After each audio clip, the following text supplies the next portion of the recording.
Sheffield Wednesday 5-minute view from the Kop. I wasn't going to do anything about this particular match because it got abandoned on hope. Complete washout after 62 minutes against Blackburn. Blackburn are used to that. We had a bit of rain back in 2007, proper rain, but lost. We conceded a goal after half an hour in, so at 62 minutes when it was called off, we were sort of probably grateful really for that to happen. I was listening to the commentary at the time from the opposition, and they didn't understand at all why it was being called off. Yet just before that, I was actually looking at the way that the ball was spraying and stopping as we were playing around, thinking that's a bit dangerous. Players are going to get booked, and worse, players could get injured. So, from my point of view, I think that it was absolutely the right thing that it did get abandoned. So that means it's going to get replayed again. Interesting thing, we picked up a couple of bookings, and the bookings stay. So, if you think about it, if a player's only a booking or two away from being suspended, we've now got an extra opportunity for them to be suspended, which probably doesn't sound really fair in that sense. I don't know. Something to think about. So the game, bit of a surprise really, because we started off and Piers Charles was back, although people seem to know that because the press conference he was sort of given away really by Hendrik Pedersen. So Piers Charles back between the sticks, good to see him back there. I think Overth's done pretty well. Having said that, Charles is very, very good with his feet. He can create things through the way that he can pass, and I think he is a little bit better goalkeeper as regards a shot stopper as well. Seems to, for a young lad, have got a good command, hence why he's already an international. So good to see him back. And we managed to get Cooper in the middle at the back, which was really good. Otigbayo, he's a good backup to have, but he can make a mistake. So good to see Cooper in there, ready to play a match. Again, they put Bannon playing a little bit higher up the pitch. Ingleson a little bit further back to do the hard work. Bannon to do the creativity. So you thought, well, we'll see how that goes.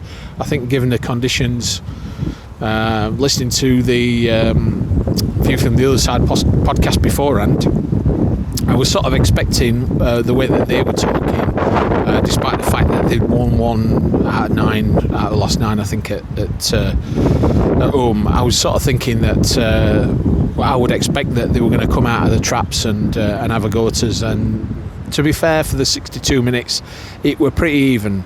There was not really a lot happening either way, and to the casual viewer, I think you could see that Wednesday were a team who'd pretty much lost all the previous games, and Blackburn were a team that had drawn and lost pretty much all the previous games. So probably not too much to be expected there. There were 1 or 2 little highlights from our point of view. We did have a good opportunity where Kadamatri managed to break free and run through, and Jamal Lowe was in the middle, but Cads decided to take the shot. I think it was a bit narrow angle, however I think it was probably one that was perhaps a little bit similar angle to the one that George Brown scored earlier in the season, so maybe we should sort of expect that he'd do better there. And their goal that they scored was, again, very poor from our point of view. I'm not quite sure. I think potentially that Palmer might have been the one in the middle. Occasionally, as they're running up, they would swap over the players in defence. So I'm not quite sure, but it seemed to me like potentially it might have been Palmer that was in the middle.